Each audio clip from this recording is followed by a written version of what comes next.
দেখুন বন্ধুরা, এই বিড়ালটি মোটা দেখে তার স্বামী তাকে ডিভোর্স দিয়ে বাসা থেকে বের করে দেয়।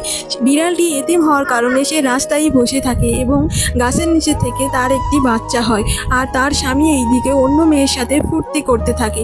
বিড়ালটি একটি বাসা ভাড়া নেয় এবং মেয়েকে মানুষ করে এবং ব্যায়াম করে এবং 2 বছর পর এত সুন্দর হয়ে যায় তা দেখার আগে তোমরা যদি এই ছেলেটির মতো কোরআনকে ভালোবেসে থাকো তাহলে ভিডিওটাতে একটি লাইক এবং চ্যানেলটিকে সাবস্ক্রাইব করুন।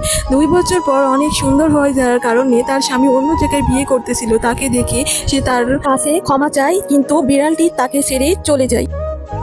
দেখুন বন্ধুরা, এই বিড়ালটি মোটা দেখে তার স্বামী তাকে ডিভোর্স দিয়ে বাসা থেকে বের করে দেয়। বিড়ালটি এতিম হওয়ার কারণে সে রাস্তায় বসে থাকে এবং গাছের নিচে থেকে তার একটি বাচ্চা হয়। আর তার স্বামী এইদিকে অন্য মেয়ের সাথে ফুর্তি করতে থাকে। বিড়ালটি একটি বাসা ভাড়া নেয় এবং মেয়েকে মানুষ করে এবং ব্যায়াম করে এবং 2 বছর পর এত সুন্দর হয়ে যায় তা দেখার আগে তোমরা যদি এই ছেলেটির মতো কোরআনকে ভালোবেসে থাকো তাহলে ভিডিওটাতে একটি লাইক এবং চ্যানেলটিকে সাবস্ক্রাইব করুন। 2 বছর পর অনেক সুন্দর হয়ে যাওয়ার কারণে তার স্বামী অন্য জায়গায় বিয়ে করতেছিল, তাকে দেখে সে তার কাছে ক্ষমা চায়, কিন্তু বিড়ালটি তাকে ছেড়ে চলে যায়।